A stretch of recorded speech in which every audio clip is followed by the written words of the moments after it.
بسم اللہ الرحمن الرحیم۔ اللہ کے نام سے شروع جو بڑا مہربان نہایت رحم والا ہے۔ میں تیرے نام سے آغاز کیا کرتا ہوں اور تو میرے ہر کام کو آسان بنا دیتا ہے۔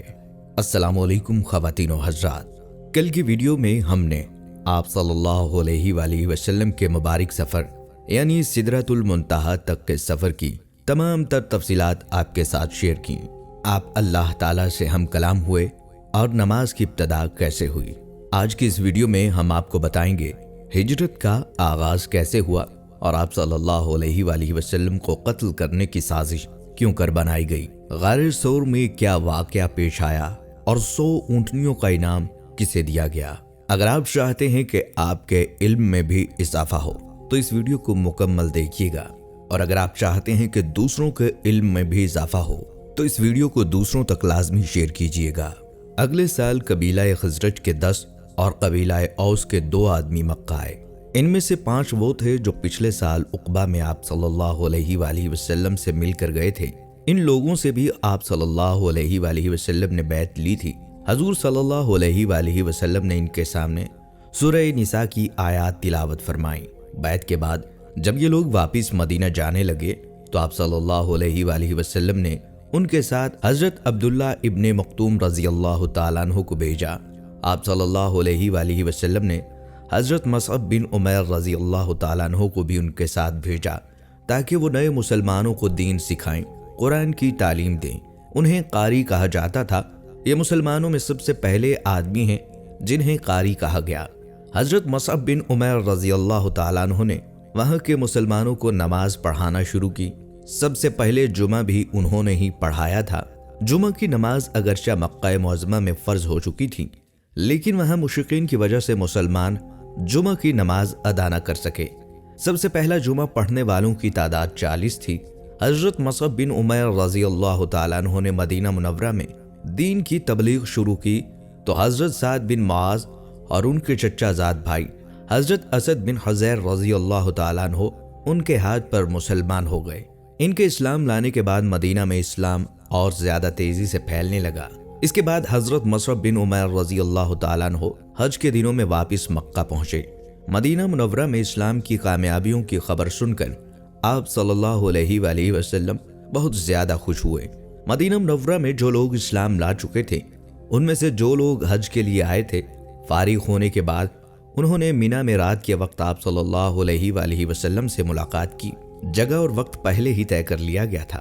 ان لوگوں کے ساتھ مدینہ سے چونکہ مشرک لوگ بھی آئے ہوئے تھے اور ان سے ملاقات کو پوشیدہ رکھنا تھا، اس لیے یہ ملاقات رات کے وقت ہوئی۔ یہ حضرات کل ملا کر 73 مرد اور 2 عورتیں تھیں۔ ملاقات کی جگہ عقبہ کی گھاٹی تھی۔ وہاں ایک ایک 2 کر کے جمع ہو گئے۔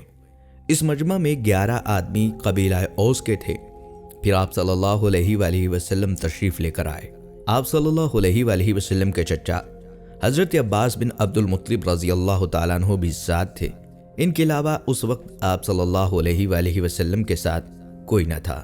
حضرت عباس رضی اللہ تعالیٰ عنہ بھی اس وقت مسلمان نہیں ہوئے تھے۔ اس وقت آپ صلی اللہ علیہ وآلہ وسلم گویا اپنے چچا کے ساتھ آئے تھے تاکہ اس معاملے کو دیکھ سکیں۔ ایک روایت میں یہ بھی ہے کہ اس موقع پر حضرت ابو بکر صدیق رضی اللہ تعالیٰ عنہ اور حضرت علی رضی اللہ تعالیٰ عنہ بھی ساتھ آئے تھے۔ سب سے پہلے حضرت عباس رضی اللہ تعالیٰ عنہ نے ان کے سامنے تقریر کی۔ انہوں نے کہا، تم لوگ جو عہد و پیمان ان سے یعنی آپ صلی اللہ علیہ وآلہ وسلم سے کرو، اس کو ہر حال میں پورا کرنا۔ اگر پورا نہ کر سکو تو بہتر ہے کوئی عہد و پیمان نہ کرو۔ اس پر ان حضرات نے وفاداری نبھانے کے وعدے کیے۔ تب نبی اکرم صلی اللہ علیہ وآلہ وسلم نے ان سے ارشاد فرمایا، تم ایک اللہ کی عبادت کرو، اس کے ساتھ کسی کو شریک نہ ٹھہراؤ۔ اپنی ذات کی حد تک یہ کہتا ہوں کہ میری حمایت کرو اور میری حفاظت کرو۔ اس موقع پر ایک انصاری بولے، اگر ہم ایسا کریں تو ہمیں کیا ملے گا؟ حضور صلی اللہ علیہ وآلہ وسلم نے ارشاد فرمایا، اس کے بدلے تمہیں جنت ملے گی۔ اس پر وہ سب بول اٹھے، یہ نفع کا سودا ہے، ہم اس کو ختم نہیں کریں گے۔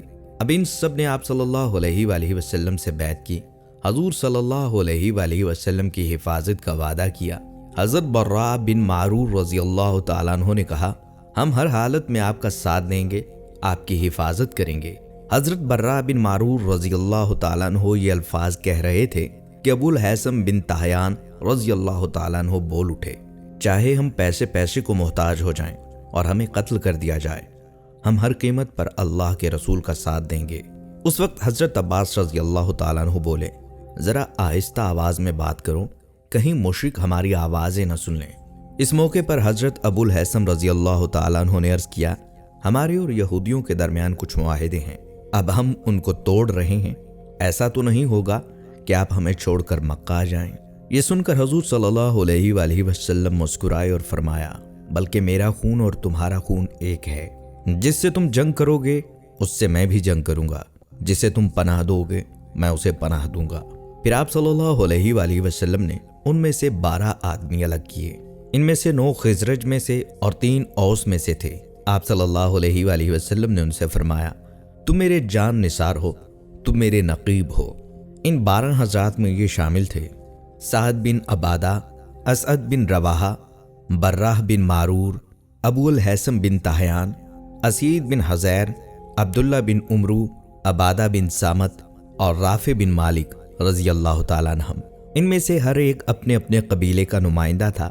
آپ صلی اللہ علیہ وآلہ وسلم نے ان جانثاروں سے فرمایا، تم لوگ اپنی اپنی قوم کی طرف سے اس طرح میرے کفیل ہو جیسے حضرت عیسیٰ علیہ السلام کے 12 حواری ان کے کفیل تھے، اور میں اپنی قوم یعنی مہاجروں کی طرف سے کفیل اور ذمہ دار ہوں۔ اس بیعت کو بیعت عقبہ ثانیہ بھی کہا جاتا ہے۔ یہ بہت اہم تھی۔ اس بیعت کے ہونے پر شیطان نے بہت واویلا کیا، چیخا اور چلایا کہ یہ اسلام کی ترقی کی بنیاد تھی۔ جب یہ مسلمان مدینہ پہنچے تو انہوں نے کھل کر اپنے اسلام کے قبول کرنے کا اعلان کیا، اعلانیہ نمازیں پڑھنے لگے۔ مدینہ منورہ کے حالات سازگار دیکھ کر آپ صلی اللہ علیہ وآلہ وسلم نے مسلمانوں کو مدینہ منورہ کی طرف ہجرت کرنے کا حکم دے دیا، کیونکہ قریش کو جب یہ پتہ چلا کہ نبی اکرم صلی اللہ علیہ وآلہ وسلم نے ایک جنگجو قوم کے ساتھ ناطہ جوڑ لیا ہے اور ان کے ہاں ٹھکانہ بنا لیا ہے، تو انہوں نے مسلمانوں کا جینا مکہ میں حرام کر دیا تھا، تکالیف دینے کا ایسا سلسلہ شروع کیا کہ اب تک ایسا نہیں کیا تھا۔ روز بروز صحابہ کی پریشانیاں اور مصیبتیں بڑھتی چلی جا رہی تھیں۔ کچھ صحابہ کو دین سے پھیرنے کے لیے طرح طرح کے طریقے آزمائے گئے، طرح طرح کے عذاب دیے گئے۔ آخر صحابہ نے اپنی مصیبتوں کی فریاد آپ صلی اللہ علیہ وآلہ وسلم سے کی اور مکہ سے ہجرت کر جانے کی اجازت مانگی۔ آپ صلی اللہ علیہ وآلہ وسلم چند دن خاموش رہے۔ آخر ایک دن فرمایا، مجھے تمہاری ہجرت گاہ کی خبر دی گئی ہے، وہ یثرب ہے یعنی مدینہ۔ اس کے بعد حضور صلی اللہ علیہ وآلہ وسلم نے انہیں ہجرت کرنے کی اجازت دے دی۔ اس اجازت کے بعد صحابہ کرام ایک ایک دو دو کر کے چھپ چھپا کر مدینہ جانے لگے۔ مدینہ کی طرف روانہ ہونے سے پہلے آپ صلی اللہ علیہ وآلہ وسلم نے اپنے صحابہ کے درمیان بھائی چارہ فرمایا، انہیں ایک دوسرے کا بھائی بنایا۔ مثلا حضرت ابو بکر رضی اللہ تعالیٰ عنہ اور حضرت عمر رضی اللہ تعالیٰ عنہ کے درمیان بھائی چارہ فرمایا۔ اسی طرح حضرت حمزہ رضی اللہ تعالیٰ عنہ کو حضرت زید بن حارثہ رضی اللہ تعالیٰ عنہ کا بھائی بنایا۔ حضرت عثمان رضی اللہ تعالیٰ عنہ کو حضرت عبد الرحمن بن عوف رضی اللہ تعالیٰ عنہ کا بھائی بنایا۔ حضرت عبادہ بن سامت رضی اللہ تعالیٰ عنہ اور حضرت بلال رضی اللہ تعالیٰ عنہ کے درمیان حضرت مصعب بن عمیر رضی اللہ تعالیٰ عنہ اور حضرت سعد بن ابی وقاص رضی اللہ تعالیٰ عنہ کے درمیان حضرت ابو عبیدہ بن جراح رضی اللہ تعالیٰ عنہ اور حضرت ابو حذیفہ رضی اللہ تعالیٰ عنہ کے اور حضرت ابو حذیفہ رضی اللہ تعالیٰ عنہ کے غلام حضرت سالم رضی اللہ تعالیٰ عنہ کے درمیان حضرت سعید بن زید رضی اللہ تعالیٰ عنہ اور حضرت طلحہ بن عبید رضی اللہ تعالیٰ عنہ کے درمیان اور حضرت علی رضی اللہ تعالیٰ عنہ کو خود اپنا بھائی بنایا۔ مسلمانوں میں سے جن صحابہ نے سب سے پہلے مدینے کی طرف ہجرت کی وہ رسول اکرم صلی اللہ علیہ وآلہ وسلم کے پھوپھیزاد بھائی حضرت ابو سلمہ عبداللہ بن عبداللہ و رسول اکرم صلی اللہ علیہ وآلہ وسلم کے پھوپھیزاد بھائی حضرت ابو سلمہ عبداللہ ابن عبداللہ مخزومی رضی اللہ تعالیٰ عنہ ہیں۔ انہوں نے سب سے پہلے تنہا جانے کا ارادہ فرمایا۔ جب یہ حبشہ سے واپس مکہ آئے تو انہیں سخت تکالیف پہنچائی گئی تھیں۔ آخر کار انہوں نے واپس حبشہ جانے کا ارادہ کر لیا تھا، مگر پھر انہیں مدینہ کے لوگوں کے مسلمان ہونے کا پتہ چلا تو یہ رک گئے اور ہجرت کی اجازت ملنے پر مدینہ روانہ ہوئے۔ مکہ سے روانہ ہوتے وقت یہ اپنے اونٹ پر سوار ہوئے اور اپنی بیوی ام سلمہ رضی اللہ تعالیٰ عنہا اور اپنے دودھ پیتے بچے کو بھی ساتھ سوار کر لیا۔ جب ان کے سسرال والوں کو پتہ چلا تو وہ انہیں روکنے کے لیے دوڑے اور راستے میں جا پکڑا۔ ان کا راستہ روک کر کھڑے ہو گئے۔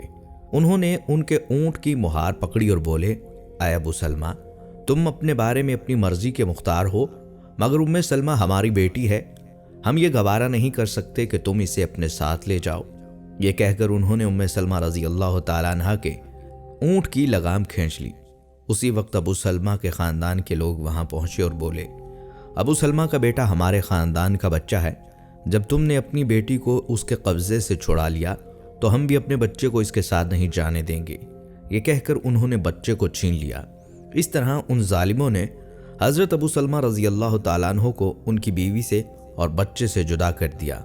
حضرت ابو سلمہ رضی اللہ تعالیٰ عنہ تنہا ہی مدینہ منورہ پہنچے۔ ام سلمہ رضی اللہ تعالیٰ عنہ شوہر اور بچے کی جدائی کے غم میں روزانہ صبح سویرے مکہ سے باہر مدینہ کی طرف جانے والے راستے میں جا کر بیٹھ جاتی اور روتی رہتی۔ ایک دن ان کا ایک رشتہ دار ادھر سے گزرا، اس نے انہیں روتے ہوئے دیکھا تو ترس آ گیا۔ وہ اپنی قوم کے لوگوں میں گیا اور ان سے بولا، تمہیں اس غریب پر رحم نہیں آتا؟ اسے اس کے شوہر اور بچے سے جدا کر دیا، کچھ تو خیال کرو۔ آخر ان کے دل پسیج گئے۔ انہوں نے ام سلمہ رضی اللہ تعالیٰ عنہ کو جانے کی اجازت دے دی۔ یہ خبر سن کر ابو سلمہ رضی اللہ تعالیٰ عنہ کے رشتہ داروں نے بچہ ام سلمہ رضی اللہ تعالیٰ عنہ کو دے دیا اور انہیں اجازت دے دی کہ وہ بچے کو لے کر مدینہ چلی جائیں۔ اس طرح انہوں نے مدینہ کی طرف تنہا سفر شروع کیا۔ راستے میں انہیں حضرت عثمان بن طلحہ رضی اللہ تعالیٰ عنہ ملے۔ یہ اس وقت تک مسلمان نہیں ہوئے تھے، کعبہ کے چابی بردار تھے۔ یہ صلح حدیبیہ کے موقع پر مسلمان ہوئے تھے۔ یہ ان کی حفاظت کی غرض سے ان کے اونٹ کے ساتھ ساتھ چلتے رہے، یہاں تک کہ انہیں قباء میں پہنچا دیا۔ پھر حضرت عثمان بن طلحہ رضی اللہ تعالیٰ عنہ یہ کہتے ہوئے رخصت ہو گئے، تمہارے شوہر یہاں موجود ہیں۔ اس طرح ام سلمہ رضی اللہ تعالیٰ عنہ مدینہ منورہ پہنچی۔ آپ پہلی مہاجر خاتون ہیں جو شوہر کے بغیر مدینہ آئیں۔ حضرت عثمان بن طلحہ رضی اللہ تعالیٰ عنہ نے انہیں مدینہ پہنچا کر جو عظیم احسان کیا تھا اس کی بنیاد پر یہ کہا کرتی تھی، میں نے عثمان بن طلحہ سے زیادہ نیک اور شریف کسی کو نہیں پایا۔ اس کے بعد مکہ سے مسلمانوں کی مدینہ آمد شروع ہوئی۔ صحابہ کرام رضی اللہ تعالیٰ عنہم ایک کے بعد ایک آتے رہے۔ انصاری مسلمان انہیں اپنے گھروں میں ٹھہراتے، ان کی ضروریات کا خیال رکھتے۔ حضرت عمر رضی اللہ تعالیٰ عنہ اور عیاش بن ابو ربیہ رضی اللہ تعالیٰ عنہ 20 آدمیوں کے قافلے کے ساتھ مدینہ پہنچے۔ حضرت عمر رضی اللہ تعالیٰ عنہ کی ہجرت کی خاص بات یہ ہے کہ مکہ سے چھپ کر نہیں نکلے بلکہ باقاعدہ اعلان کر کے نکلے۔ انہوں نے پہلے خانہ کعبہ کا طواف کیا، پھر مقام ابراہیم پر 2 رکعت نماز ادا کی۔ اس کے بعد مشرکین سے بولے، جو شخص اپنے بچوں کو یتیم کرنا چاہتا ہے، اپنی بیوی کو بیوہ کرنا چاہتا ہے یا اپنی ماں کی گود ویران کرنا چاہتا ہے، وہ مجھے جانے سے روک کر دکھائے۔ ان کا اعلان سن کر سارے قریش کو سانپ سونگھ گیا، کسی نے ان کا پیچھا کرنے کی جرت نہ کی۔ وہ بڑے وقار سے ان سب کے سامنے روانہ ہوئے۔ حضرت ابوبکر صدیق رضی اللہ تعالیٰ عنہ بھی ہجرت کی تیاری کر رہے تھے۔ ہجرت سے پہلے وہ آرزو کیا کرتے تھے کہ نبی اکرم صلی اللہ علیہ وآلہ وسلم کے ساتھ ہجرت کریں۔ وہ روانگی کی تیاری کر چکے تھے کہ ایک دن آپ صلی اللہ علیہ وآلہ وسلم نے ان سے فرمایا، ابوبکر جلدی نہ کرو، امید ہے مجھے بھی اجازت ملنے والی ہے۔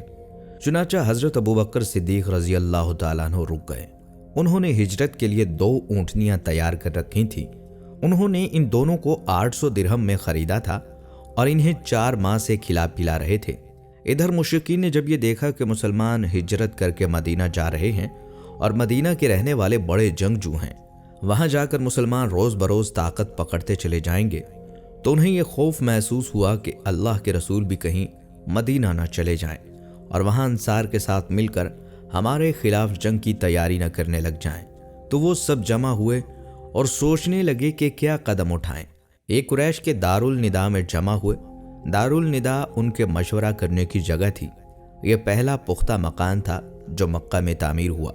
قریش کے اس مشورے میں شیطان بھی شریک ہوا۔ وہ انسانی شکل میں آیا تھا اور ایک بوڑھے کے روپ میں تھا۔